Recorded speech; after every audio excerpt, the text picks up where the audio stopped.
माता, इंद्रदेव के पराजय स्वीकार करने के पश्चात उस दुष्ट असुर हिरण्याक्ष ने उनके प्राण छोड़ दिए। हाँ पुत्र, परंतु ऐसा करने के लिए उसने सभी देवताओं को स्वर्ग का त्याग कर उसे रिक्त करने को कहा। देवताओं की स्वीकृति के बाद ही उसने देवराज इंद्र को छोड़ा। माता, फिर सारे देवता स्वर्गलोक छोड़कर कहाँ गए? वरुण लोक। उनकी पराजय के पश्चात वरुण देव ने देवराज इंद्र और सभी अन्य देवताओं को वरुण लोक में आश्रय लेने का आमंत्रण दिया, पर इससे हिरण्याक्ष की क्रोध की ज्वाला वरुण देव पर केंद्रित हो गई। वो बलपूर्वक वरुण लोक के भीतर प्रवेश कर गया।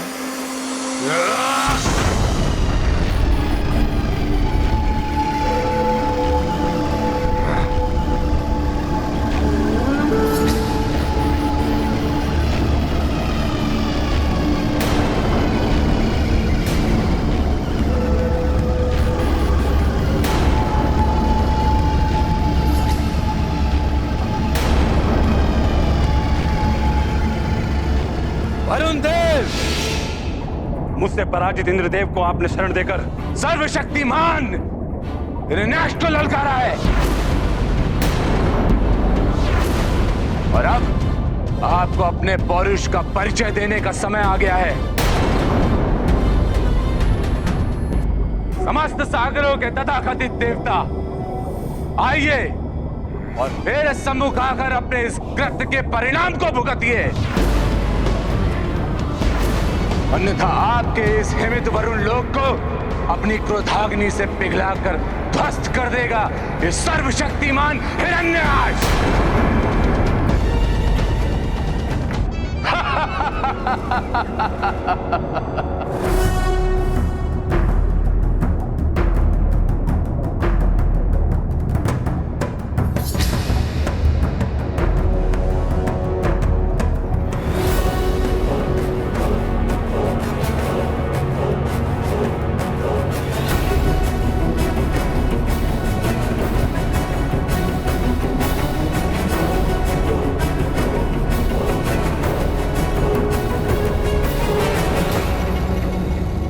देवराज इंद्र को पराजित कर तुमने हम सभी देवताओं पर विजय प्राप्त कर ली है, इसलिए तुम्हारा मुझसे युद्ध करने का कोई लाभ नहीं होगा हिरण्याक्ष। अर्थात पराजय स्वीकार करते हैं आप?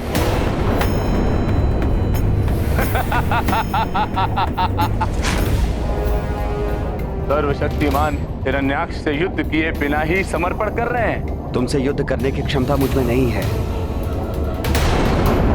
परंतु अपनी शक्ति पर इतना दम तुम्हारे लिए उचित नहीं है। शक्ति के अखंड रूप से अभी तुम्हारा परिचय नहीं हुआ। अच्छा, अभी तक तो इन तीनों लोकों में ऐसा कोई भी योद्धा नहीं मिला है जो सर्वशक्तिमान हिरण्याक्ष की शक्ति का सामना कर सके, क्योंकि अभी तक तुम्हें अनंत शक्ति स्वरूप श्री हरि के दर्शन प्राप्त नहीं हुए।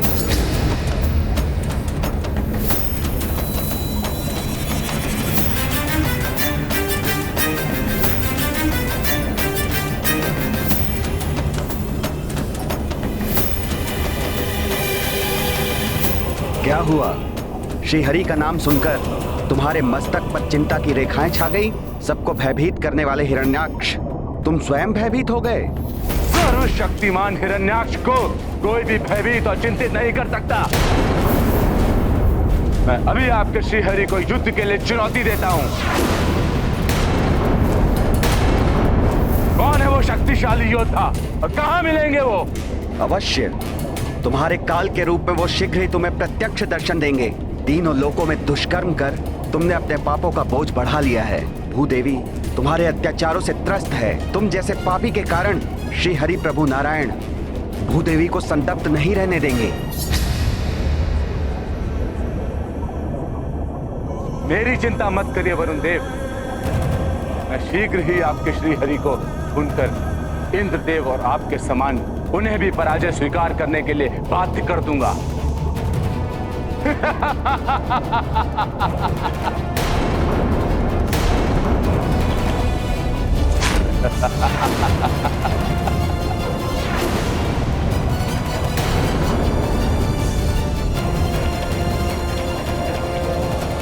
नमस्ते सर्वशक्तिमान हिरण्याक्ष हूं मैं।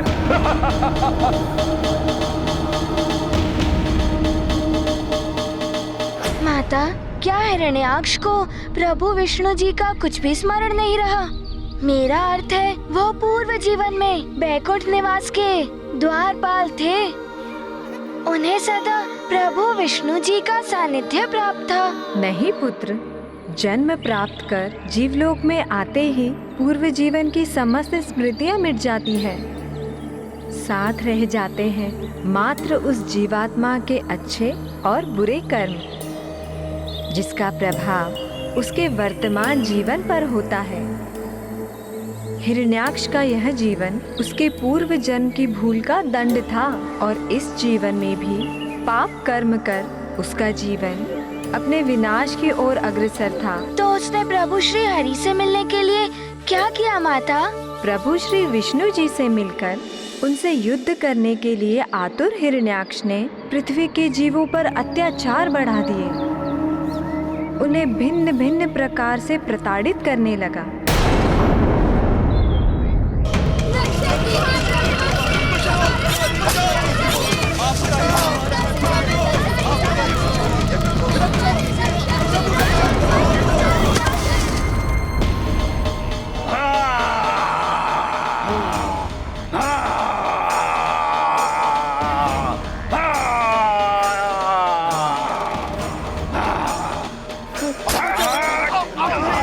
डरो मुझसे सर्वशक्तिमान हिरण्याक्ष हूं मैं।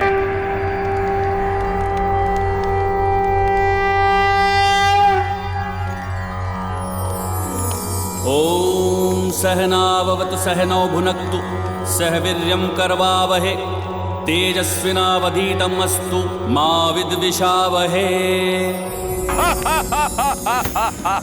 सर्वशक्तिमान हिरण्याक्ष हूं मैं।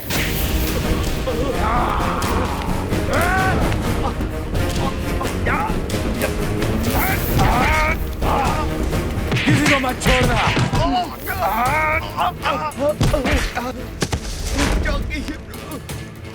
हे श्री हरि हमारी रक्षा कीजिए।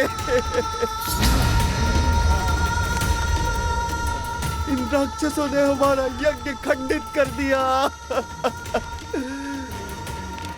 तीनों लोकों में दुष्कर्म कर तुमने अपने पापों का बोझ बढ़ा लिया है। भूदेवी तुम्हारे अत्याचारों से त्रस्त हैं। तुम जैसे पापी के कारण श्री हरि प्रभु नारायण भूदेवी को संतप्त नहीं रहने देंगे। मुझे ज्ञात हो गया है कि भूदेवी ही श्रीहरि और देवताओं की दुर्बलता है। उन पर होने वाले यज्ञ आदि से ही श्रीहरि और देवताओं को पुष्टि मिलती है। यदि भूदेवी को मैं देवताओं की पहुंच से दूर कर दूं, तो विवश होकर श्रीहरि को मुझसे युद्ध करने आना ही होगा। सुनो, सब सुनो। मैं भूदेवी को ब्रह्मांडी सागर की अतल गहराई में लेकर जाऊंगा। अंतरिक्ष के अनंत अंधकार के दलदल में धकेल दूंगा। फिर कोई कितने भी यत्न करे उन्हें ढूंढ नहीं पाएगा। फिर देखते हैं कि तुम्हारे श्री हरि भूदेवी की कैसे रक्षा कर पाते हैं।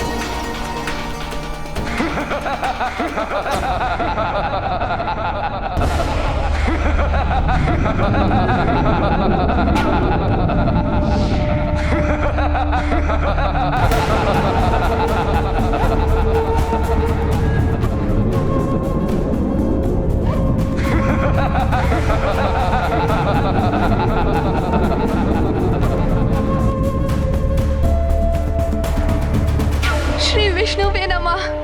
श्री विष्णुवे नमः। ओम श्री विष्णुवे नमः। ओम श्री विष्णुवे नमः। ओम श्री विष्णुवे नमः। ओम श्री विष्णुवे नमः।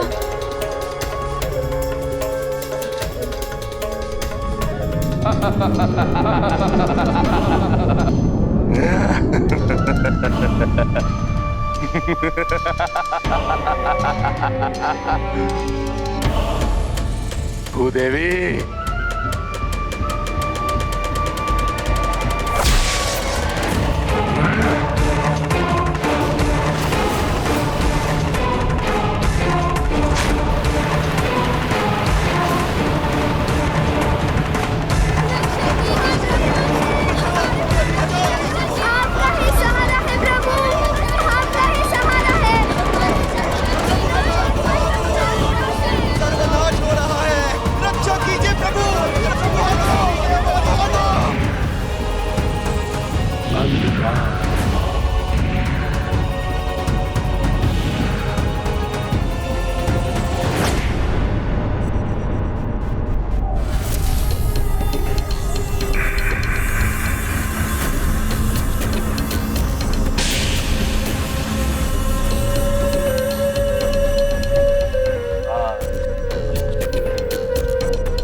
देवी, जाओ सदा के लिए अंधकार में।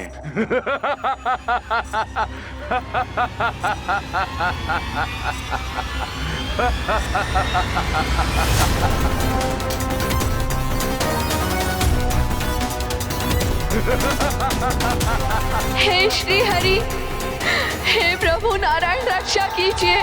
हे प्रभु रक्षा कीजिए, रक्षा कीजिए, रक्षा कीजिए। हे प्रभु रक्षा कीजिए, रक्षा कीजिए। सर्वशक्तिमान हिरण्याक्ष हूं मैं। और कोई है सृष्टि में जो मुझसे युद्ध करे, जो मेरा सामना कर सके? आओ श्री हरि, आओ युद्ध करो मुझसे, मैं तुम्हें चुनौती देता हूं।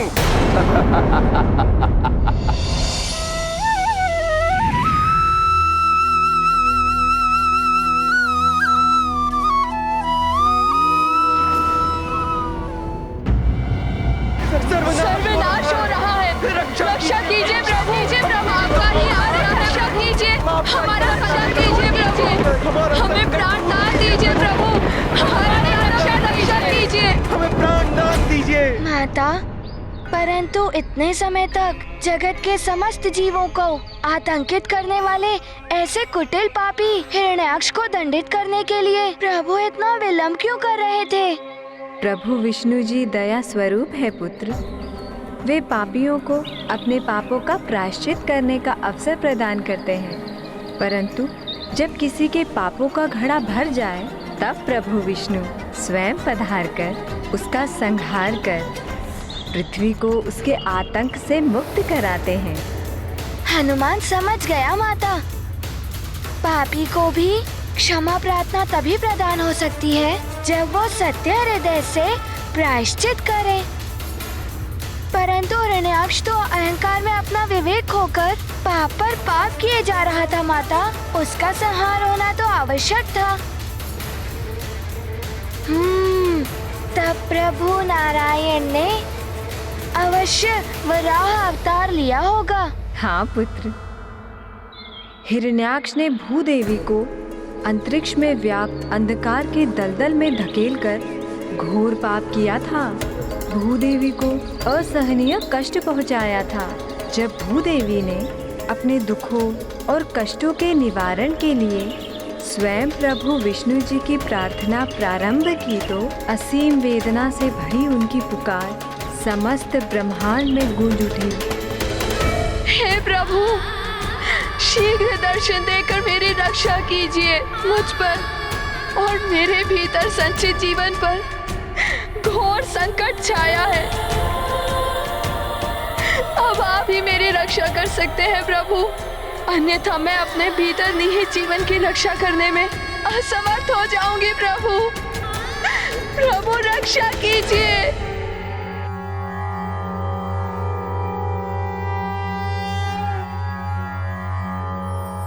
हे प्रभु रक्षा कीजिए।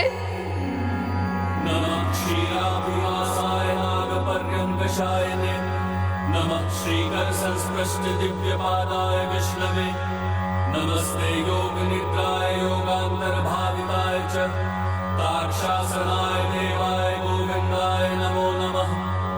नमः क्षीराब्धिकल्लोल स्पृष्ट मात्राय शार्ङ्गिणे, नमो रविन्द्रपादाय पद्मनाभाय विष्णवे, भक्तार्चित सुपादाय नमो योग प्रियाय वै, शुभांगाय सुनेत्राय माधवाय नमो नमः।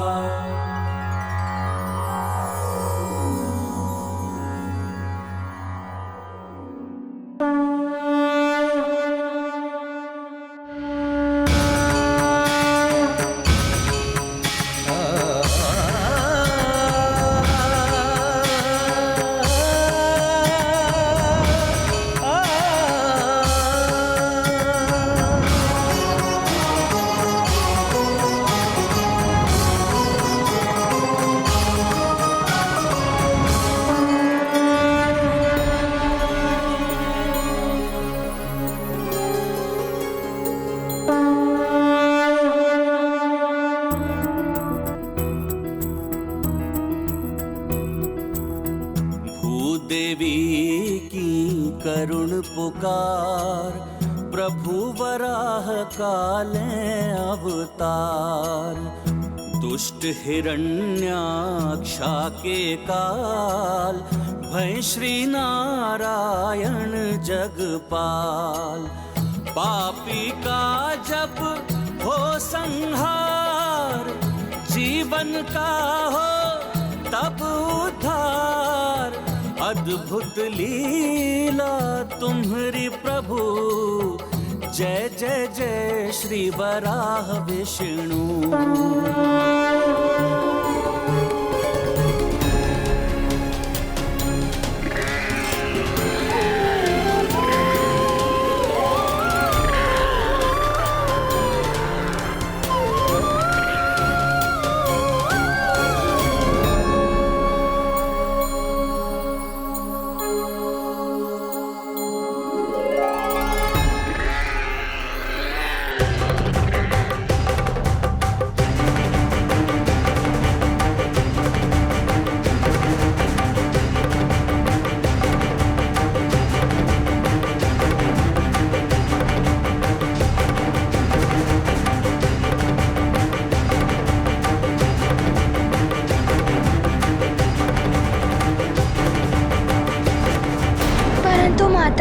प्रभु विष्णु जी ने वराह रूप में ही अवतार क्यों लिया, और वो उस ब्रह्मांडीय सागर में भीषण अंधकार व्याप्त होने के कारण जिसमें कुछ भी दिखाई नहीं देता, भूदेवी माता को ढूंढना कैसे संभव करेंगे? पुत्र हनुमान, प्रभु विष्णु जी की लीला अकारण नहीं होती। सघन कीचड़ में विचरण करने वाला वराह दृष्टि का नहीं, अपितु गंध का अनुभव करने की अपनी असीम क्षमता से वे जीवन में अपना मार्ग प्रशस्त करते हैं। इसीलिए प्रभु विष्णु देव ने भूदेवी को ढूंढने के लिए वराह रूप धारण किया और उनकी सुगंध का पीछा करते हुए वे ब्रह्मांड के अनंत अंधकार के दलदल में प्रविष्ट हुए।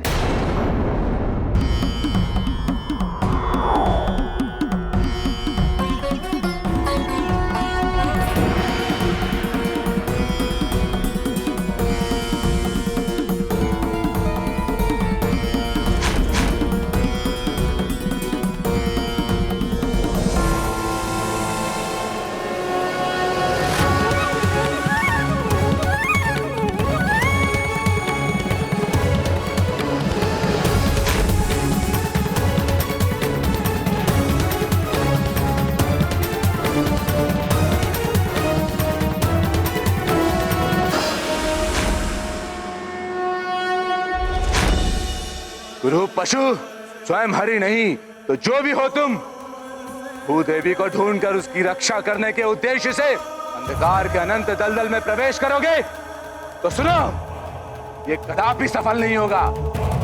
अंधकार में लुप्त होकर उसी में विलीन हो जाओगे।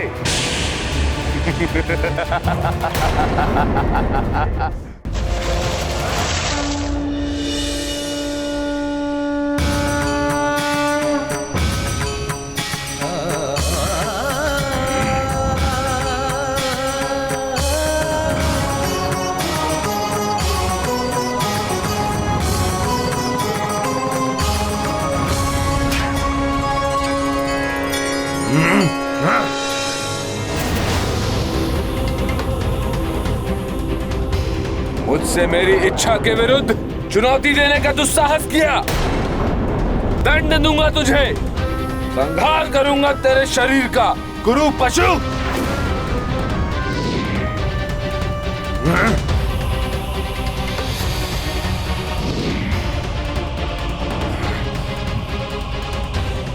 छली छद्मी गुरु पशु, अपने बल से भूदेवी को पराजित कर अपने वश में किया है मैंने उसे। रुक जा, उन्हें कहां ले जा रहा है? अन्यथा अपने प्रचंड खड़क से तीव्र आघात करके खंड खंड कर दूंगा तेरे शरीर को।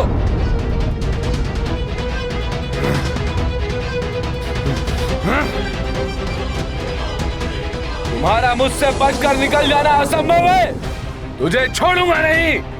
सामना करो मेरा, युद्ध करो सर्वशक्तिमान योद्धा हिरण्याक्ष से।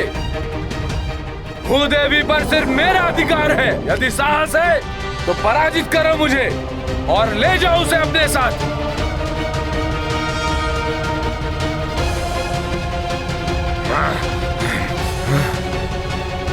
रुक जाओ, कायरों की तरह पलायन कहाँ कर रहे हो? लौटाओ मुझे मेरी भूदेवी। माता, प्रभु विष्णु जी ने अपना इतना अपमान क्यों सहा? उस दुष्ट हिरण्याक्ष की चुनौती स्वीकार कर उसे उचित उत्तर क्यों नहीं दिया? उन्होंने वही किया जो उनका कर्तव्य था पुत्र। सर्वप्रथम पीड़ित की सहायता कर उसकी पीड़ा को दूर करना हमारा कर्तव्य होता है। उसके उपरांत ही पीड़ा देने वाले को दंडित किया जाता है। अर्थात प्रभु का प्रथम उद्देश्य था माता भूदेवी की रक्षा करना। उसके पश्चात वो दुराचारी हिरण्याक्ष को दंडित करने वाले थे। सृष्टि एवं उसमें समाहित सभी जीवों की रक्षा के लिए भूदेवी को सौर मंडल में उनके उचित स्थान पर पुनः स्थापित करना अत्यंत महत्वपूर्ण था पुत्र। इसीलिए जगत के पालनहार प्रभु विष्णु जी ने यथाशीघ्र यह कार्य पूर्ण किया। भूदेवी जीवन की रक्षा करते आए सदा रमेशा। हिरण्याक्षा दंडित करने रूप वराह का विष्णु धरे। अजर अमर है जीवन द्योतक, हनुमत श्री अग्रानत मस्तक। हरि हर काज करें जीवन हित, कपि सहाय करवे संकल्पित।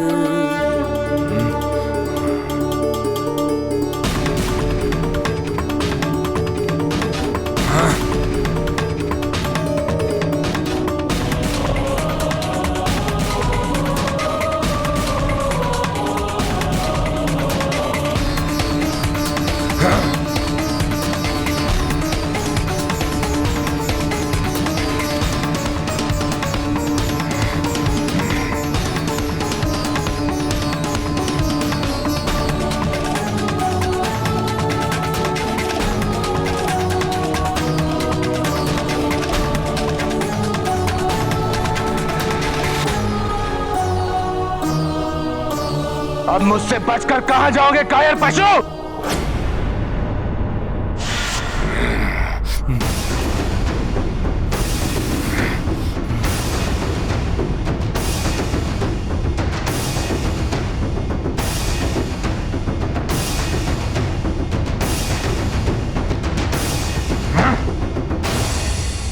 ऐसा प्रतीत हो रहा है कि तुम मुझसे युद्ध करने के लिए अत्यंत आतुर हो।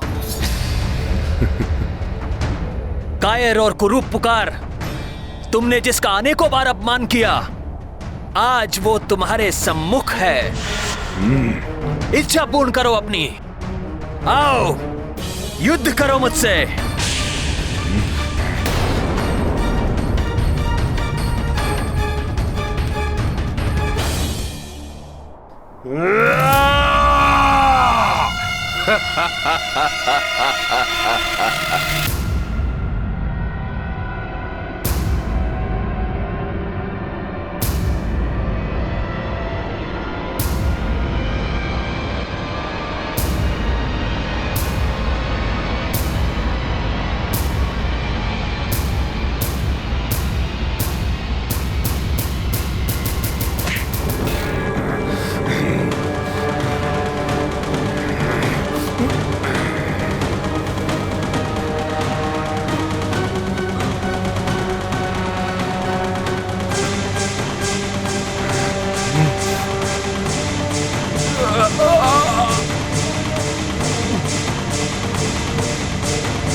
ये ले मेरा प्रहार।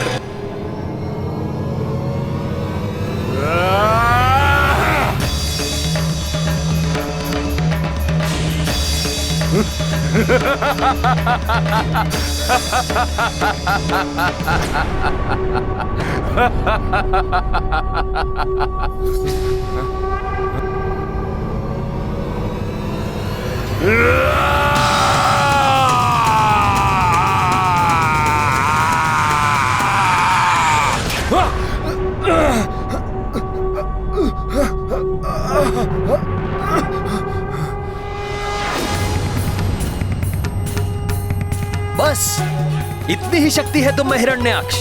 इसी शक्ति का दंभपूर्ण प्रदर्शन कर तुम समस्त जीवन स्वयं को सर्वशक्तिमान होने का ढिंढोरा पीटते रहे।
विष्णु अवतारा दुष्ट हिरण्याक्षा संहारा। दृष्टि दया भक्तन पे रखी है, दुष्टन लाए काल बनी है। पापी का वध करके प्रभु भय चतुर्भुज पुनः विष्णु। कभी इस रूप पे मुग्धाए, भक्ति भाव से भर आए।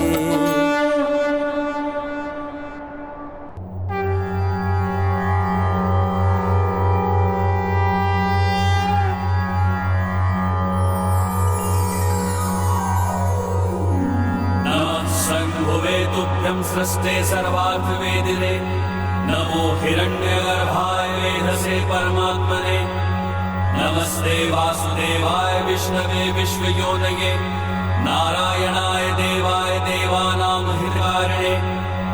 नमोस्तुते चतुर्वक्र शारंग चक्रासिधारिणे। सर्वभूतात्मभूताय कूटस्थाय नमो नमः। नमोस्तुते वराहाय नमस्ते मत्स्यरूपिणे। नमो योगाधिगम्याय नमः संकर्षणाय ते।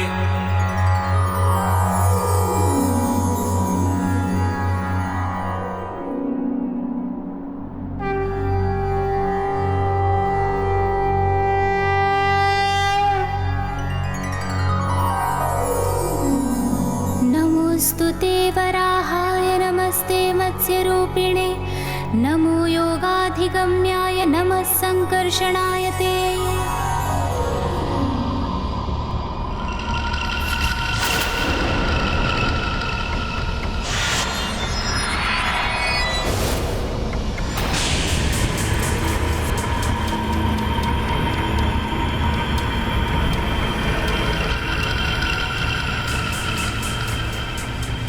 हिरण्याक्ष का शीश अनर्थ है ये, अनर्थ है ये।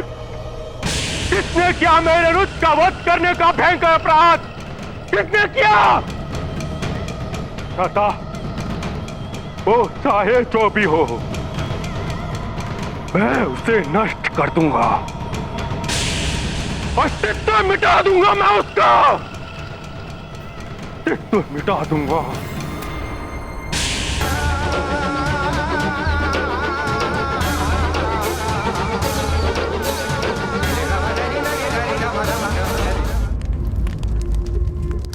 मैं कश्यप उदिति पुत्र महाबली हिरण्यकश्यप ये प्रण लेता कि अपने भ्राता के वधिक को मैं जीवित नहीं छोड़ूंगा।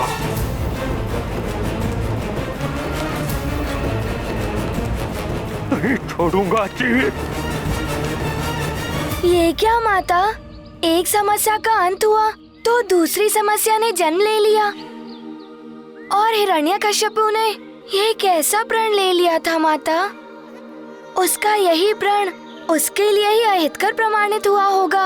हाँ पुत्र, हिरण्यकश्यपु का यही प्रण भविष्य में प्रभु के चौथे अवतार का कारण बना। प्रभु का चौथा अवतार? बताइए ना माता, प्रभु के इस अवतार में क्या हुआ था? अवश्य बताऊंगी पुत्र, परंतु उससे पूर्व तुम बताओ कि भगवान विष्णु के वराह अवतार की लीला से तुम्हें क्या सीख मिली? माता, पीड़ित की पीड़ा हरना हमारा प्रथम दायित्व होता है। उसके पश्चात ही उसके स्रोत पर ध्यान देकर उसे दंडित करना चाहिए। हनुमान को सर्वाधिक ये महत्वपूर्ण सीख प्राप्त हुई। अति उत्तम पुत्र। प्रभु लीला के इस प्रसंग में शक्ति संपन्न जीवों के लिए भी एक महत्वपूर्ण सीख निहित है। हाँ माता, हनुमान को ये भी ज्ञात हुआ किसी बलशाली को अपने बल का प्रयोग रचनात्मक कार्यों में करना चाहिए। अकारण युद्ध करना, दूसरों को प्रताड़ित करना, ये तो सर्वथा अनुचित कार्य है। ऐसा करने पर बलशाली भी दंड का भागी बनता है। और ऐसे अत्याचारी जीवों को दंड कौन और कब देता है पुत्र? शक्ति और बल के अनंत सागर स्वयं प्रभु विष्णु जी। माता, जब कोई दुराचारी अपने दुष्कर्मों की समस्त सीमाएं लांघ जाता है तो प्रभु के धैर्य का बांध टूट जाता है और वो स्वयं आकर ऐसे व्यक्ति को दंड देते हैं, भले ही इसके लिए उन्हें मैले कीचड़ में वास करने वाले पशु का रूप ही क्यों ना लेना पड़े। सत्य है पुत्र, यदि किसी की विपदा हरने के लिए मैले कीचड़ के भीतर भी जाना आवश्यक हो तो संकोच नहीं करना चाहिए पुत्र। और हाँ, समय रहते अपनी बुरी प्रवृत्तियों को समझकर उन पर अंकुश लगा लेना चाहिए, इसी में भलाई है। परंतु माता, ये ज्ञात होने के पश्चात भी कुछ लोग अपनी दुष्प्रवृत्ति का त्याग क्यों नहीं करते? पुत्र, उनका अहंकार ही उन्हें अपने विनाश की ओर ले जाने के लिए प्रेरित करता है।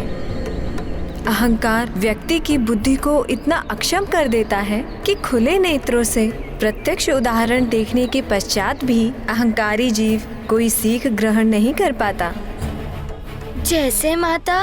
जैसे हिरण्यकश्यपु, उसके भ्राता के पापों का महाविनाशकारी परिणाम प्रत्यक्ष रूप में उसके समक्ष था, परंतु फिर भी वह पाप कर्म करने से पीछे नहीं हटा।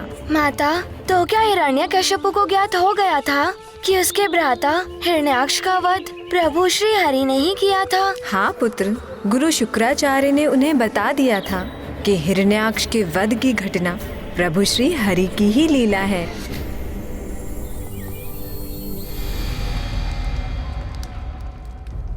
हरि लीला, हरि लीला, बहुत देख ली हरि लीला। अब मैं उस हरि को हिरण्यकश्यप लीला दिखाकर उसे उसकी समस्त लीलाएं भुला दूंगा, सर्वनाश कर दूंगा उसका। मैं इस संसार से नाम तक मिटा दूंगा उसका। मैं यथाशीघ्र जाकर उस हरि को पराजित करूंगा। सावधान पुत्र, तुम्हारे अति बलशाली भ्राता का शीश तुम्हारे समक्ष पड़ा है, जिसे श्री हरि ने इतनी निर्ममता से उसके धड़ से अलग कर दिया, फिर भी प्रभु श्री हरि की अपार दिव्य शक्ति का अनुमान नहीं लगा पा रहे हो तुम?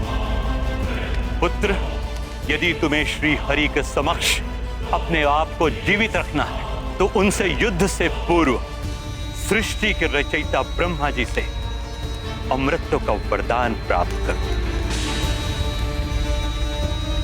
चित कथन है आपका। अवश्य कोई असाधारण शक्तियों से संपन्न योद्धा ही हिरण्याक्ष का वध कर सकता था।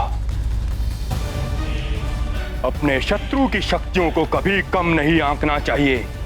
मैं यथाशीघ्र जाकर प्रभु श्री ब्रह्मा जी को प्रसन्न करने के लिए तपस्या प्रारंभ करता हूं।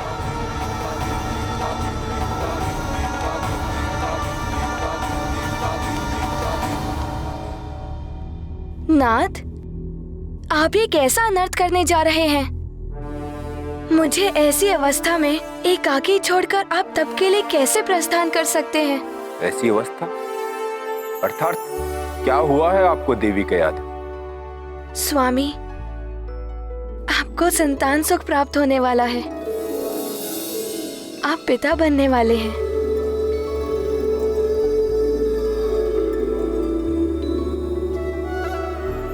देवी, दुख के इस समय में इस सुखद शुभ संवाद से आपने मेरे हृदय को आनंदित कर दिया।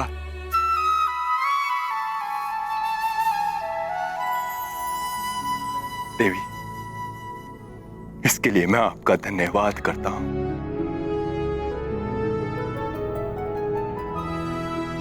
भ्राता के रूप में जिस शूरवीर योद्धा को हमने खोया, वो पुत्र बनकर लौट रहा है हमारे जीवन में। देवी, तो नाथ, आप स्वयं यहाँ उपस्थित रहकर इस सुख को अनुभव कीजिए। ये तप का विचार त्याग दीजिए। देवी, यदि मेरे तप पर जाना अति आवश्यक ना होता तो मैं कदापि ना जाता, किंतु उस श्री हरि से अपने भ्राता के वध का प्रतिशोध लेना है, तभी उसकी आत्मा को शांति मिलेगी।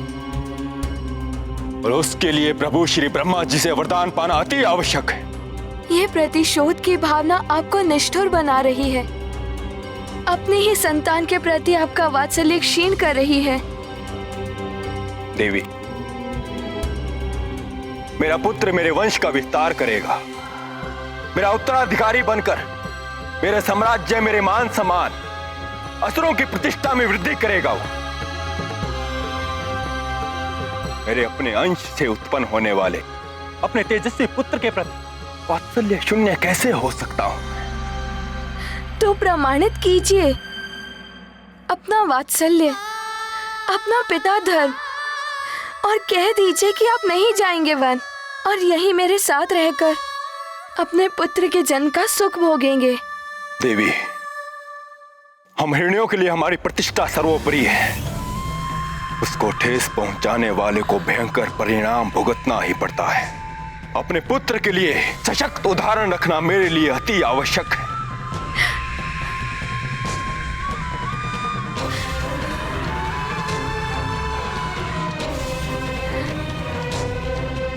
इसलिए मेरा मार्ग अवरुद्ध मत कीजिए देवी।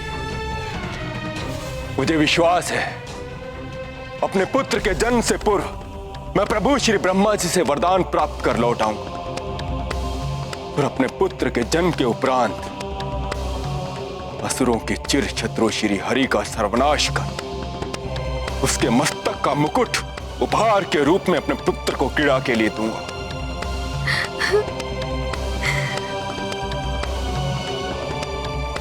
मैं शीघ्र लौट कर आऊंगा देवी। मेरे पुत्र का ध्यान रखना और अपना भी।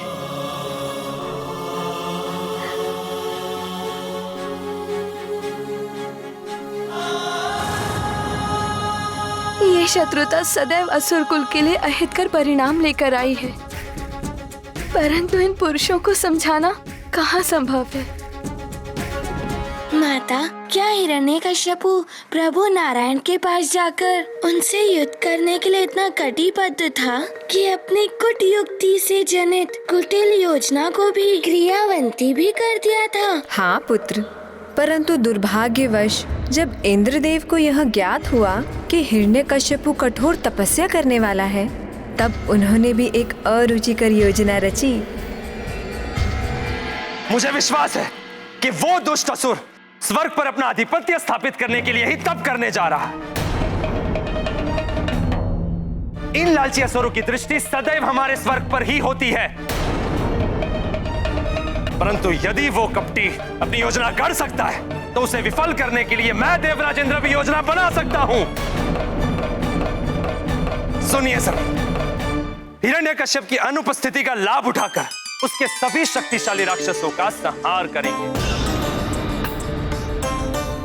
उसकी पत्नी क्याधु को कारागार में बंदी बनाकर जन्म के साथ ही उसके पुत्र का अंत सुनिश्चित करें। सेना विहीन और पुत्र मृत्यु के समाचार से शोकाकुल हिरण्यकश्यपु युद्ध करने में अशक्त हो जाए और तप में सफल होकर लौटने का भी उसे कोई लाभ नहीं होगा। परंतु माता, ये तो अनुचित है। उस अजन्मे नवजात शिशु का क्या दोष था? फिर देवराज इंद्र ने ऐसी घृणित योजना क्यों बनाई? हाँ, यह सर्वथा अनुचित था पुत्र, परंतु शत्रु का भय श्रेष्ठ पुरुषों में भी ऐसे पतित विचारों को जन्म दे देता है और उन्हें अन्यायपूर्ण अनैतिक कृत्य करने पर बाध्य कर देता है। माता, क्या देवताओं ने अपनी योजना पर पूर्ण विचार नहीं किया? अपनी योजना अनुसार उन्होंने हिरण्यकश्यपु के पुत्र का वध कर दिया। नहीं पुत्र, देवताओं के सौभाग्य से देव ऋषि नारद ने इंद्रदेव की इस योजना का विरोध किया। देवताओं द्वारा इतना भीषण पाप हो उन्हें स्वीकार नहीं था, इसीलिए इधर इंद्रदेव ने महारानी क्याधु का अपहरण किया और उधर देव ऋषि नारद ने इंद्रदेव को अपनी भूल का बोध करवाया। माता, फिर देवराज इंद्र ने क्या किया? इंद्रदेव को अपनी भूल का बोध हुआ तो वह उसके अनिष्टकारी परिणाम की मात्र कल्पना से ही इतने आतंकित हो गए कि वो क्याधु को देवर्षि नारद के पास ही छोड़ गए। फिर माता? फिर अपनी संतान के जीवन के प्रति चिंतित क्याधु को देवर्षि नारद ने अपने आश्रम में शरण दी, जहाँ सदैव श्री हरि का नाम ध्वनित होता था। उनके ही भजन गाए जाते थे, उन्हीं की अनुपम लीला का वर्णन होता था। सौभाग्य से उस वातावरण में व्याप्त भक्ति को वो शिशु अपनी माता के गर्भ में ही सीख रहा था। नारायण नारायण हरि दीन दयाला नारायण नारायण नारायण हरि केशव कृपाला नारायण नारायण नारायण हरि केशव कृपाला नारायण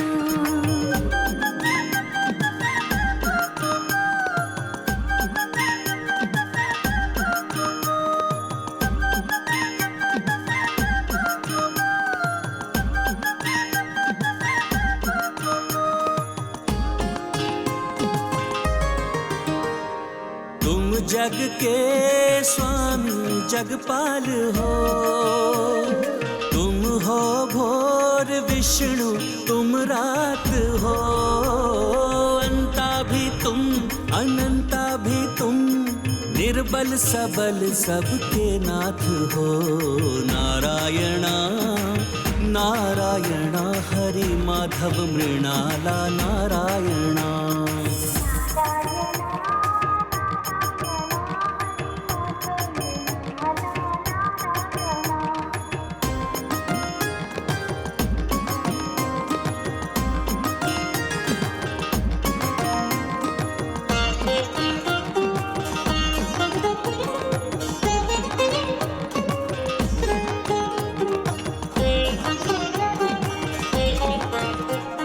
मत्स्य कूर्म दारुण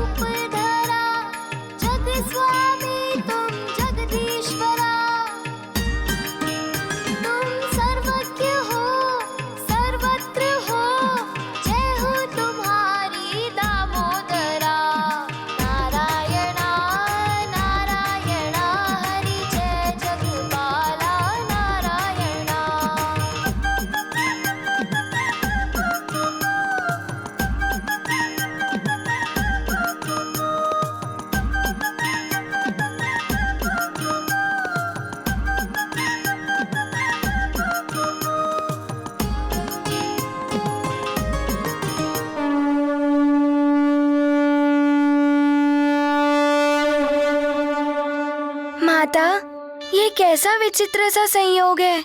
एक और पिता अपनी आसुरी वृत्ति के अनुरूप श्री हरि नारायण से अपनी चिर शत्रुता निभाने को आतुर था, और दूसरी ओर उसका पुत्र जन्म से पूर्व ही प्रभु नारायण का परम भक्त बन चुका था। ये भी प्रभु की ही लीला थी हनुमान। पिता पुत्र का यह विरोधाभास, उनका यह संघर्ष भविष्य में भगवान श्री नारायण का प्रभु के अवतार का कारण बना। परंतु माता, आपने ये तो नहीं बताया कि हिरण्यकश्यपु अपनी तपस्या में सफल हुआ या नहीं। हिरण्यकश्यपु इस संपूर्ण घटनाक्रम से अनभिज्ञ घोर तपस्या में लीन था। ओम ब्रह्मदेवाय नमः। ओम ब्रह्मदेवाय नमः। ओम ब्रह्मदेवाय एक पांव पर खड़ा होकर स्वामी की आराधना कर रहा था। उसकी तपस्या दृढ़ और अटूट थी। दिन, सप्ताह, माह बीत गए, परंतु वह एक ही अवस्था में खड़े होकर एकाग्रचित्त होकर तप कर रहा था। उसका मंत्रोच्चारण समय के साथ साथ और भी प्रभावी होता गया। ओम ब्रह्मदेवाय नमः। ओम ब्रह्माय नमः। ओम ब्रह्माय नमः। ओम ब्रह्मदेवाय नमः। ओम ब्रह्मदेवाय नमः। एक सच्चे भक्त के समान वो घोर तपस्या कर रहा था माता। हाँ पुत्र, और सच्ची भक्ति सदैव फलित होती है। माता, अर्थात ब्रह्मा जी ने उसकी भक्ति से प्रसन्न होकर उसे अमृतत्व का वरदान दे दिया। बताइए ना माता, फिर क्या हुआ था? आगे की घटनाओं का क्रमानुसार विवरण सुनो पुत्र। एक ओर तो प्रभु विष्णु जी की भक्ति के वातावरण में हिरण्यकश्यपु के पुत्र का जन्म हुआ, जिससे संपूर्ण आश्रम में प्रसन्नता की लहर दौड़ उठी और संपूर्ण आश्रम खुशी से भर उठा।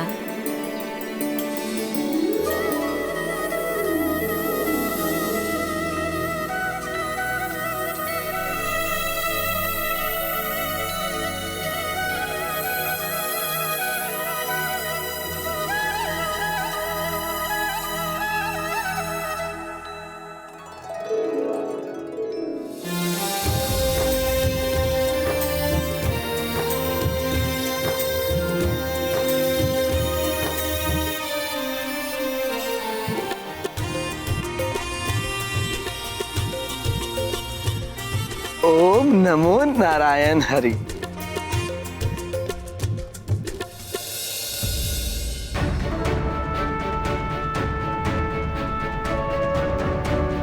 ओम नमो नारायण हरि। ओम नमो नारायण हरि। ओम नमो नारायण हरि। ओम ब्रह्मदेवाय नमः। एक और तो प्रभु की कृपा से श्री हरि के भक्त ने जन्म लिया, और दूसरी ओर उस शिशु के पिता को भी उसकी तपस्या का फल प्राप्त होने वाला था। ओम ब्रह्मदेवाय नमः। ओम ब्रह्मदेवाय नमः।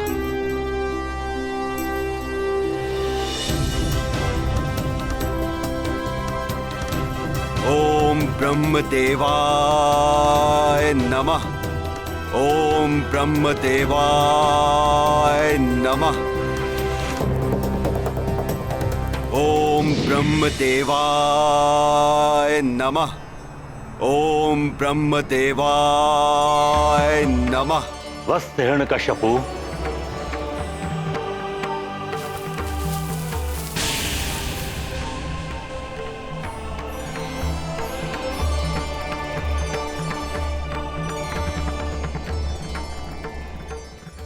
प्रणाम प्रभु ब्रह्मदेव। कल्याण हो वत्स।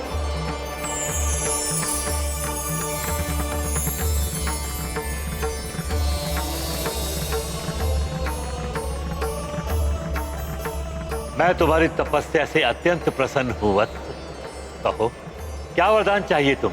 प्रभु, ये भक्त आपके दर्शन मात्र से ही तृप्त हो गया, किंतु एक उद्देश्य की पूर्ति हेतु मुझे अमरत्व चाहिए। मुझे अमरत्व का वरदान प्रदान करने की कृपा करें प्रभु।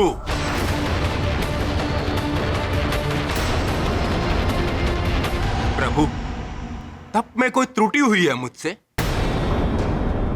जिसके कारण मैं अमरत्व की योग्यता प्राप्त नहीं कर सका? नहीं पुत्र, अमरत्व का वरदान देने का अधिकार मुझे भी नहीं है। जीवन मरण प्रकृति के नियम है और मैं भी उनका उल्लंघन नहीं कर सकता। यदि मैं अपनी इच्छा अनुसार वरदान प्राप्त नहीं कर सकता,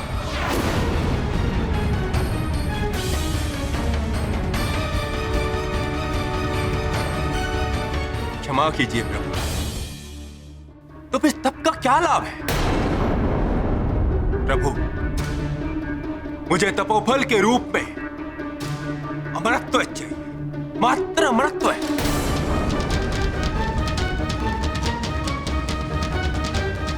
यदि आप मुझे अमरत्व का वरदान नहीं देंगे तो मैं पुनः घोर तप करूंगा, घोर तप। चाहे तप करते करते मेरे प्राण निकल जाएं प्रभु, किंतु तपोफल के रूप में मुझे अमरत्व चाहिए, मात्र अमरत्व। माता, तपोफल तो देना ही पड़ता है, किंतु ब्रह्मा जी ने उसे अमर होने का वरदान दिया था।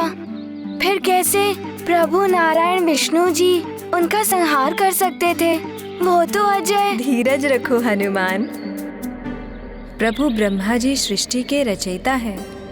वे विधि के विधान के विरुद्ध कोई भी कार्य नहीं कर सकते, और विधि का विधान है जिसका जन्म हुआ है उसकी मृत्यु निश्चित है।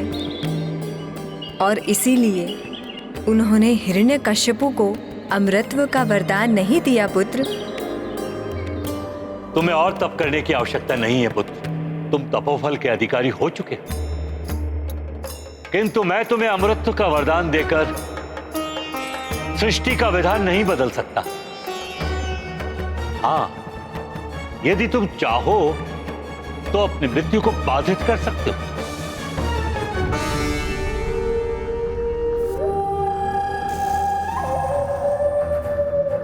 उचित है प्रभु, जैसा आप चाहें। ना दिन में ना रात में, ना भीतर ना बाहर, ना आकाश में ना पाताल में, ना जल में ना थल में, ना देव से ना नर से, ना यक्ष से ना राक्षस से, ना गंधर्व या किन्नर से, ना उभयचर या नरचर से, ना स्थलचर या जलचर से, ना मंत्र या तंत्र से, ना जिसकी सृष्टि आपने की है किसी के द्वारा मेरी मृत्यु ना हो। यही नहीं प्रभु, मेरी शक्तियों के समक्ष कोई भी योद्धा टिक ना पाए। तीनों लोकों में मेरी ही विजय का पताका लहराए। यही वरदान मुझे प्रदान कीजिए। तथास्तु।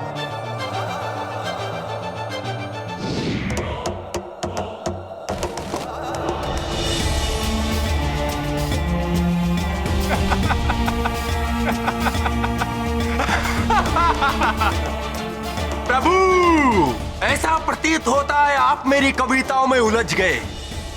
आप ये जान ही नहीं पाए कि मैंने आपसे क्या मांग लिया। बल में सर्वोपरि, तीनों लोगों का सम्राट, बाधित मृत्यु के रूप में अमरता का वरदान। सर्वशक्तिमान हो गया ये हिरण्यकश्यप, सर्वशक्तिमान। अवध्य हो गया हूं मैं, अवध्य, सर्वथा अवध्य।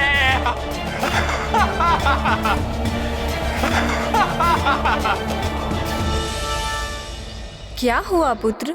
किस असमंजस में डूबे हुए हो? दैत्यराज हिरण्यकश्यपु ने तो अपनी बातों में उलझाकर ब्रह्मा जी को ही छल लिया। पुत्र हनुमान, ये तो हिरण्यकश्यपु का सोचना था, किंतु सृष्टि के रचयिता और उनके निर्माता को भला कौन छल सकता है?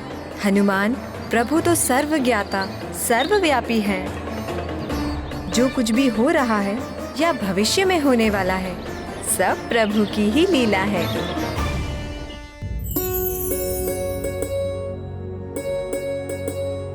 देवर्षि, आप तो त्रिकालदर्शी हैं, सर्वज्ञ हैं।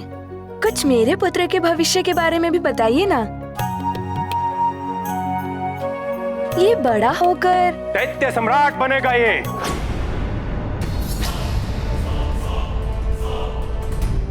महाबली असुरराज बनेगा मेरा पुत्र। स्वामी, तीनों लोकों पर शासन करेगा मेरा पुत्र।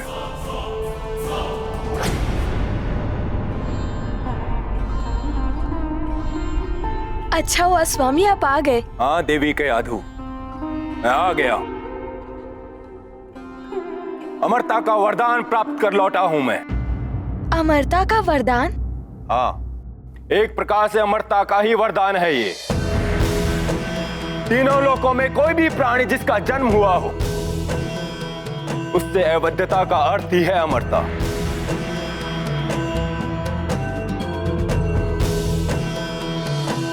देवी, ये मेरे घोर तप का परिणाम तो है ही, किंतु इसमें वो सौभाग्य भी सम्मिलित है जो मेरा पुत्र लाया है मेरे लिए।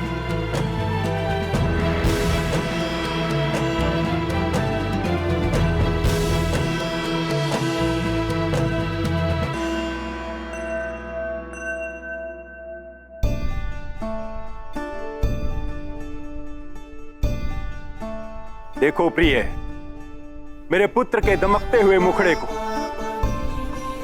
तेजस्वी पिता का तेजस्वी पुत्र है। तेजस्वी तो है आपका पुत्र दैत्यराज हिरण्यकश्यप। दिग दिगंत तक फैलेगी इसकी कीर्ति। सत्य है आपका कथन देवर्षि। जिस प्रकार आपने मेरी पत्नी की रक्षा की, मेरे पुत्र का समुचित लालन पालन किया, उसके लिए मैं जीवन भर आपका ऋणी रहूंगा। मैंने कुछ नहीं किया दैत्यराज, ये तो ईश्वर की इच्छा थी। नहीं देवर्षि, ये तो आपकी महानता है।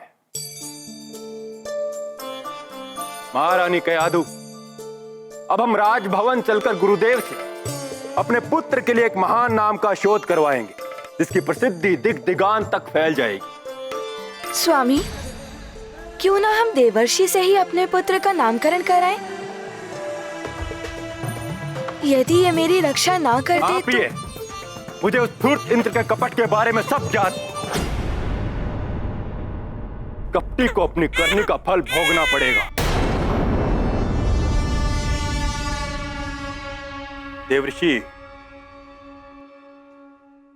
मेरे इस पुत्र का जन्म आपके संरक्षण में हुआ है। मैं महान दैत्यराज हिरण्यकश्यप अपने इस महान पुत्र के नामकरण का सौभाग्य आपको प्रदान करता हूं।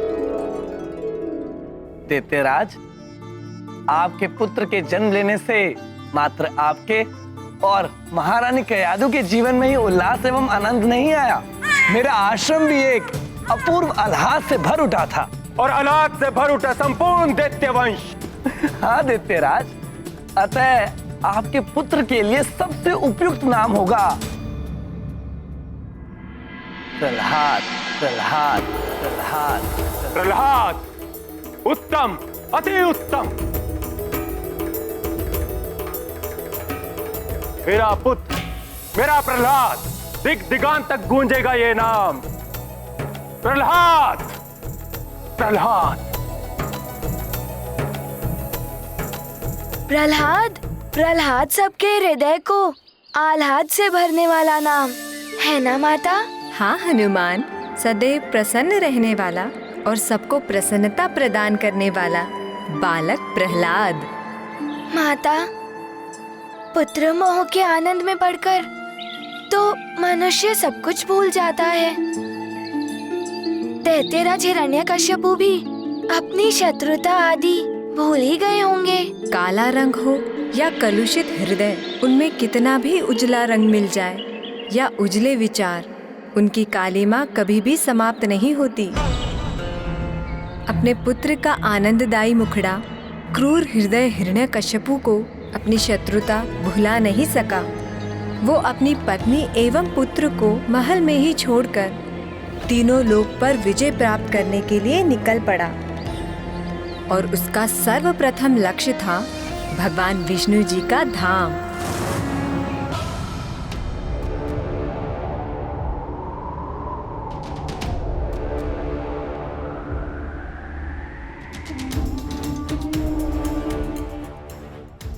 ये द्वार क्यों नहीं खुला?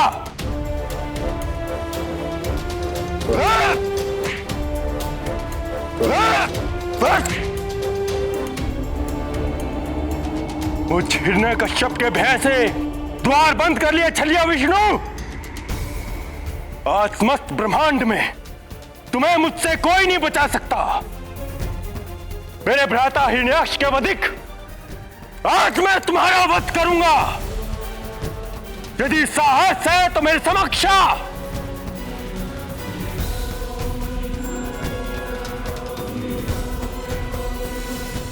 द्वार खोलो भीरू विष्णु। तुम क्या सोचते हो छलिया विष्णु? तुम्हारा ये द्वार तुम्हारी मुझसे रक्षा कर लेगा? मेरा एक ही वार इसे चूर चूर कर देगा।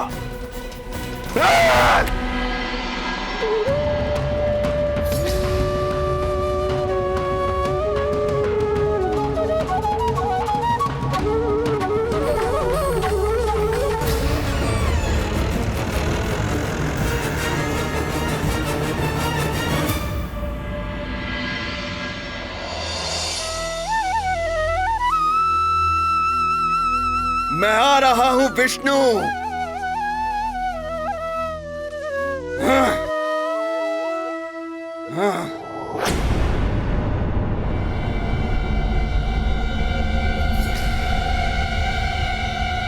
हे शेषनाग, कहां है तुम्हारा इष्ट विष्णु, जिसकी सेवा में तुम दिन रात लगे रहते हो?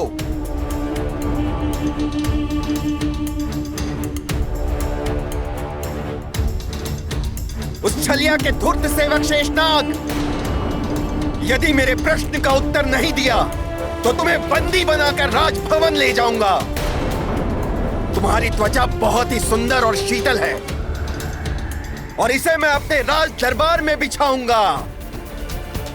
वैसे भी तुम यहां शैया ही बनकर बैठे हो उस कपटी विष्णु की।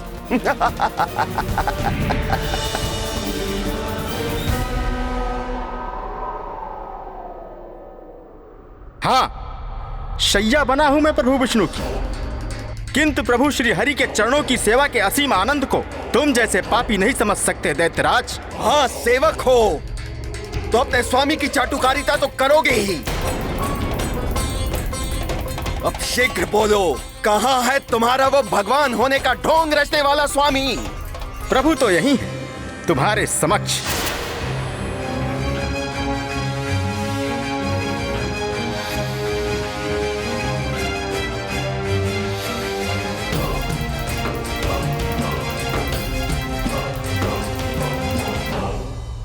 मुझसे परिहास मत करो। कहां है मेरे सामने तुम्हारा स्वामी? वो तो यही है। नेत्रों में पवित्रता और मन में श्रद्धा होगी तो तुम्हें अवश्य दिखाई दे जाएंगे, किंतु तुम जैसे पापियों को भगवान के दर्शन कैसे हो सकते हैं? दैत्यराज हिरण्यकश्यपु, बस बहुत हो गया परिहास। धूर्त शेषनाग, तुम्हें ज्ञात नहीं है मैं इसी क्षण तुम्हारा मान मर्दन कर सकता हूं। पांव तले मसल कर मिटा सकता हूं तुम्हें। यदि तुम अपनी भलाई चाहते हो तो इसी क्षण मेरे समक्ष शीश झुकाकर मेरा सम्मान करो और अपने स्वामी की भांति पराजय स्वीकार करो, अन्यथा परिणाम भोगने के लिए प्रस्तुत हो जाओ। हिरण्यकश्यपु!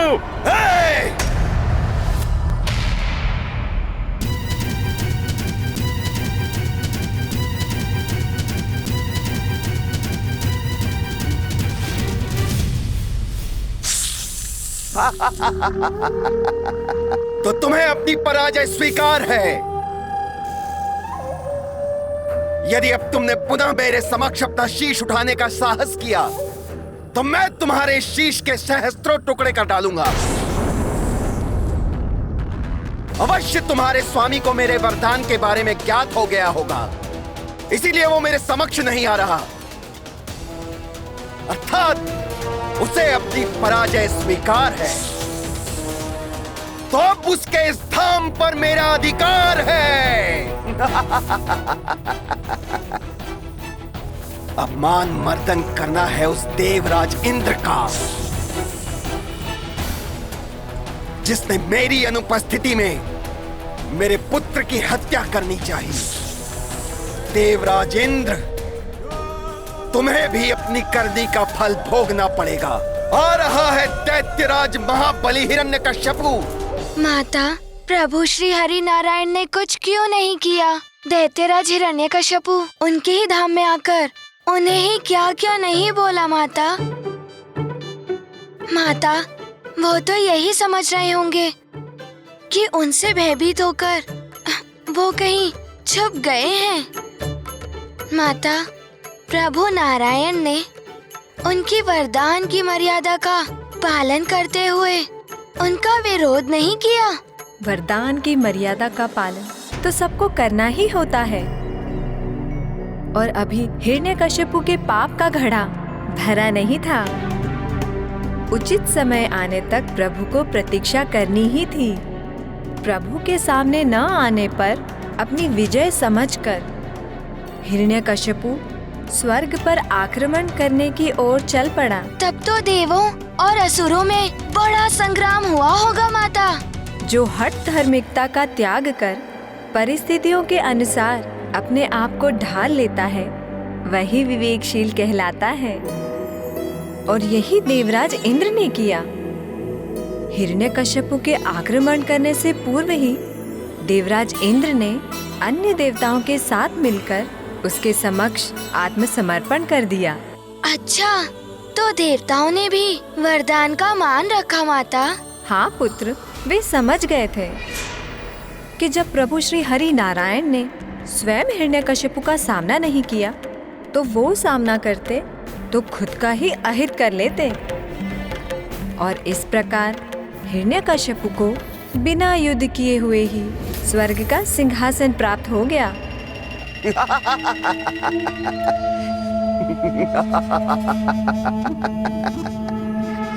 स्वर्ग अब हमारा है, हम असुरों का। समस्त देवता हमारे दास हैं। ब्रह्मदेव, आपके वरदान की तो महिमा ही न्यारी है। शीश झुकाओ मेरे समक्ष, शीश झुकाओ।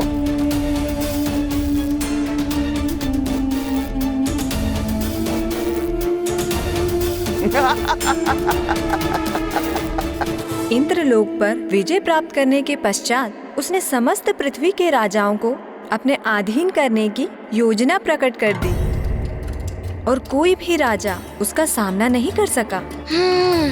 तो इस प्रकार दैत्यराज हिरण्यकश्यपु ने तीनों लोकों पर विजय पाली। हाँ, तीनों लोकों का सम्राट बन बैठा था हिरण्यकश्यपु। हनुमान, एक बार यदि मनुष्य अपनी इच्छा का दास हो गया तो फिर उसकी इच्छाओं का अंत कभी नहीं होता। जितनी उसकी इच्छाएं पूरी होती है उतनी ही उसकी इच्छाएं और बढ़ती जाती है। हिरण्यकश्यपु भी इतने में शांत नहीं हुआ।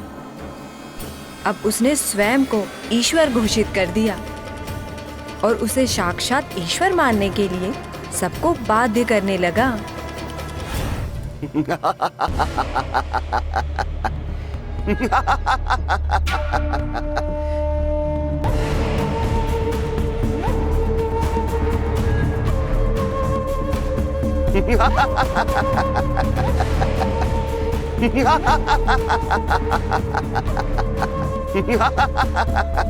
ये देखो,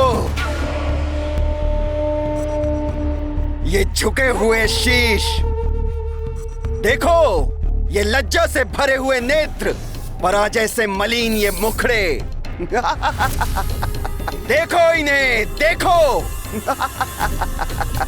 समस्त देवता मेरे दास हैं। पृथ्वी के बड़े बड़े राजा बंदी हैं मेरे। बड़े बड़े धर्माधिकारी ऋषि मुनि अधीन हैं मेरे।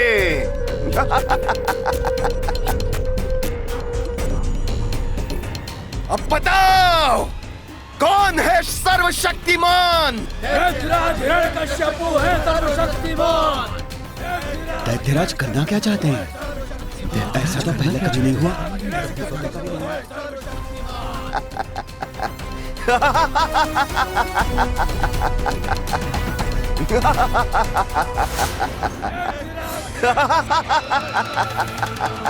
दैत्यराज हिरण्यकश्यपु है सर्वशक्तिमान। तो अब से, अभी से किसके नाम का मंत्र गूंजेगा? मंदिरों में किसकी पूजा होगी?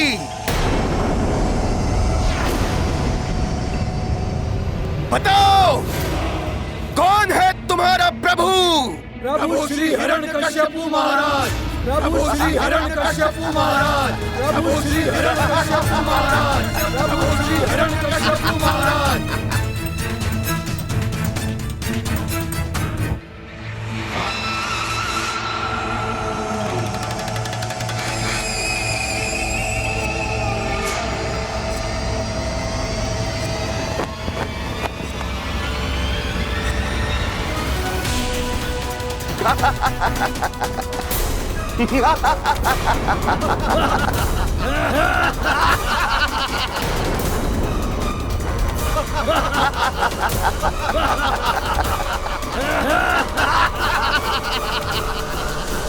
अब से तीनों लोकों में पूजा होगी तो मात्र सर्वशक्तिमान हिरण्यकश्यपु की। अजय अमर ईश्वर प्रभु श्री हिरण्यकश्यपु महाराज, अब से मैं तुम सबका ईश्वर हूँ। मेरी पूजा करने वाले को ही इस पृथ्वी पर जीवित रहने का अधिकार होगा। मैं उन्हें जीवन दान दूंगा, अन्यथा उन्हें कष्ट दान मिलेगा जो ऐसा नहीं करेंगे। मैं उन्हें जीवित नहीं छोड़ूंगा जो मेरी पूजा नहीं करेगा। ये अधर्म है, ये अन्याय है। इस तरह बलपूर्वक किसी से पूजा नहीं करा सकते तुम। नहीं करा सकते।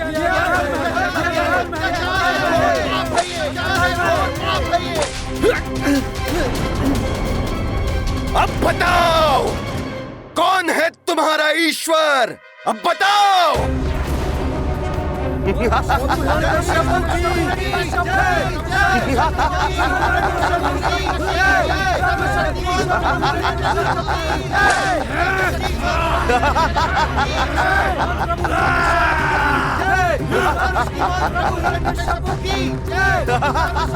माता, दैत्यराज हिरण्यकश्यपु स्वयं को ईश्वर मान बैठे थे। माता, ईश्वर तो किसी पर शासन नहीं करते, वो तो सबकी सहायता करते हैं। हनुमान, शक्ति और सत्ता का मद जब शीश पे चढ़ जाता है तो बुद्धि भ्रष्ट हो जाती है, और यदि किसी दुष्कर्मी के हाथों असीम शक्ति और सत्ता आ जाए तो वह स्वयं को सर्वोपरि समझने की भूल कर बैठता है, ईश्वर मानने लगता है स्वयं को। सदैव ध्यान रखना चाहिए, शक्ति मिले, सत्ता मिले या धन संपदा, सब ईश्वर की देन समझकर अपनी सीमा में रहते हुए उसे विनम्रता पूर्वक स्वीकार करना चाहिए। सत्य है माता। हनुमान ये सदैव ध्यान रखेगा माता। माता, उसके पश्चात क्या हुआ? दैत्यराज हिरण्यकश्यपु को रोकने के लिए प्रभु श्री हरि ने कौन सा अवतार लिया? हनुमान, इस बार जो प्रभु श्री नारायण ने अवतार लिया था वो सबसे भयानक था, परंतु उससे पूर्व मैं तुम्हें बताऊंगी भक्ति की महिमा, भक्ति की शक्ति, और ये कि ईश्वर के सच्चे भक्त कभी भी किसी से भी भयभीत नहीं होते। अभी तक तुमने प्रभु की लीला के बारे में सुना, अब एक भक्त की लीला के बारे में मैं तुम्हें बताऊंगी, एक नन्हे से भक्त की लीला के बारे में। नन्हे भक्त की लीला। इसका अर्थ है आप मुझे प्रहलाद जी के बारे में बताने जा रही हैं। शीघ्र बताइए ना माता, प्रहलाद जी ने क्या किया था? हनुमान एक और तो हिरण्यकश्यपु सबको ईश्वर भक्ति त्याग कर स्वयं की पूजा और अर्चना कराने के लिए बलपूर्वक सबको बाध्य कर रहा था, तो दूसरी ओर उसका ही पुत्र प्रहलाद प्रभु भक्ति में लीन रहता था। उस होनहार बालक ने छोटी सी आयु में ही समस्त वेदों का अध्ययन कर लिया था। उसके मन में प्रभु हरि थे, तो जिह्वा पर प्रभु हरि नारायण का नाम।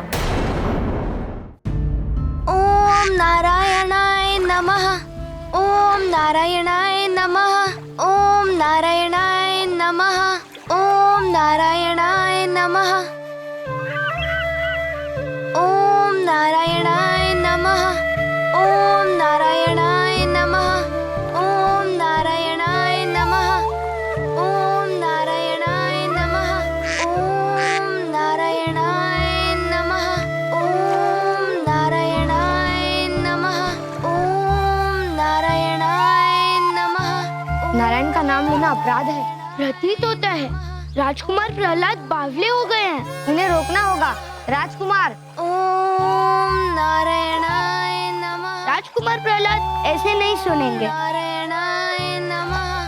राजकुमार प्रहलाद, राजकुमार प्रहलाद। ओम नारायणाय नमः, ओम नारायणाय नमः, ओम नारायणाय नमः, ओम नारायणाय नमः, ओम नारायणाय नमः, ओम नारायणाय नमः, ओम नारायणाय नमः। अरे भ्राता अमर्क! हाँ भ्राता षंड, ये राजकुमार प्रहलाद क्या अनर्थ कर रहे हैं? ये तो मुझे पहले से ही पता था, ये बालक ऐसा ही है। भ्राता षंड, यदि प्रभु हिरण्यकश्यप को ये बात पता चल गई ना, तो निश्चय ही वो हम दोनों को सूली पर चढ़ा देंगे। ये नहीं तो गजराज के पांव तले कुचलवा देंगे। भ्राता रोको इन्हें, रोको। हाँ मैं कुछ करता हूँ। प्रहलाद!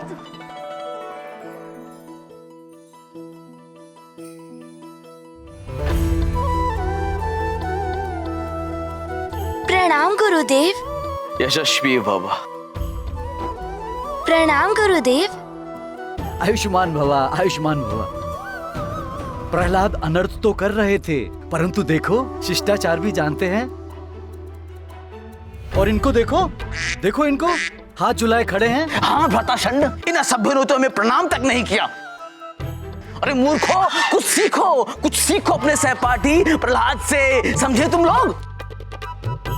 क्या सीखूं इनसे? ये त्रुटिपूर्ण मंत्र बोल रहे थे।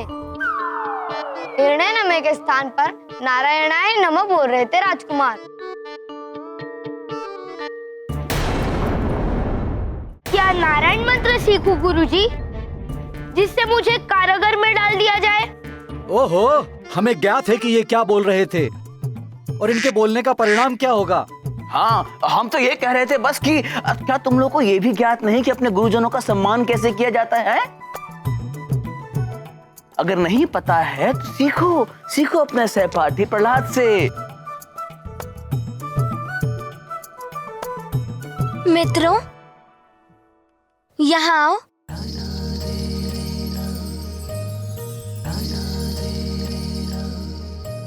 वेदों में गुरुदेव को ईश्वर से भी उच्च स्थान दिया गया है। गुरुदेव का सम्मान करते हुए उन्हें प्रणाम करने से हमें उनका आशीर्वाद प्राप्त होता है। ये देखो ऐसे। प्रणाम गुरुदेव। प्रणाम गुरुदेव। प्रणाम गुरुदेव। प्रणाम गुरुदेव। आयुष्मान भव। प्रणाम गुरुदेव। आयुष्मान भव। आयुष्मान भव। आयुष्मान आयुष्मान भव। आयुष्मान आयुष्मान भव। अरे शांत, आयुष्मान भव। देखा, प्रहलाद ने तुम लोगों को कितनी उत्तम शिक्षा दी है। मैं तो पहले से ही जानता था कितना शिष्ट और अच्छा बालक है ये प्रहलाद। पुत्र प्रहलाद, तुमने छोटी सी आयु में ही वेदों को कंठस्थ कर लिया है, फिर मंत्र उच्चारण में त्रुटि क्यों कर रहे थे? नारायणाय नहीं, हिरण्याय है उचित शब्द। आप पुत्र प्रहलाद ध्यान से एकाग्र होकर सुनो। सही मंत्र है ओम हिरण्याय नमः। क्षमा करें गुरुदेव,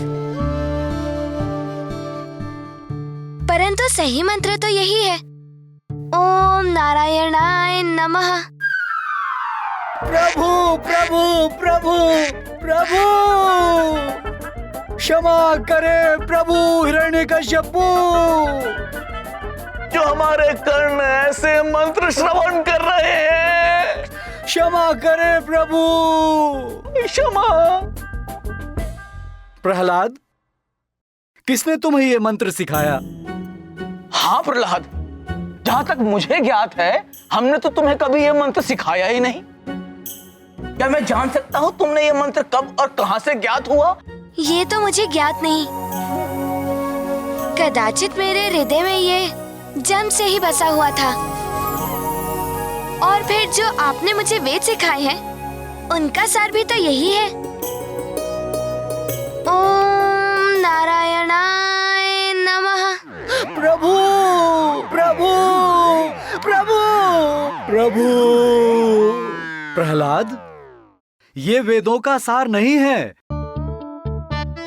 देखो, हमारी बात ध्यान से सुनो और सदैव उसे स्मरण रखो। भ्राता अमर्क, आप समझाओ इसे। हाँ हाँ भ्राता शंड, मैं समझाता हूँ प्रहलाद को। पुत्र प्रहलाद, अभी तुम्हारे पिताजी आदरणीय दैत्यराज हिरण्यकश्यपु तीनों लोकों के सम्राट हैं, है ना? सर्वशक्तिमान है, सर्वोपरि है। और जो सर्वोपरि होता है वही प्रभु होता है, और उसी के नाम का जाप जपा जाता है। ऐसा नहीं है। क्यों नहीं है ऐसा? गुरुजी, वेदों में मैंने सीखा है कि प्रभु विष्णु ही जगत के सृष्टा एवं पालक हैं, और वही सत्य में ईश्वर है। यदि प्रहलाद ने महाराज के समक्ष नारायण मंत्र बोल दिया तो मृत्यु दंड निश्चित है।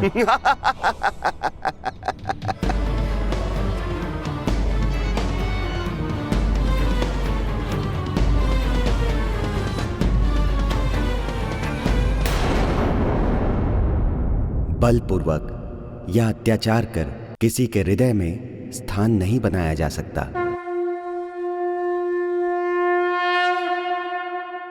राम भक्त महाबली हनुमान को जानना हो तो चैनल को सब्सक्राइब करें और बेल आइकॉन दबाना न भूलें।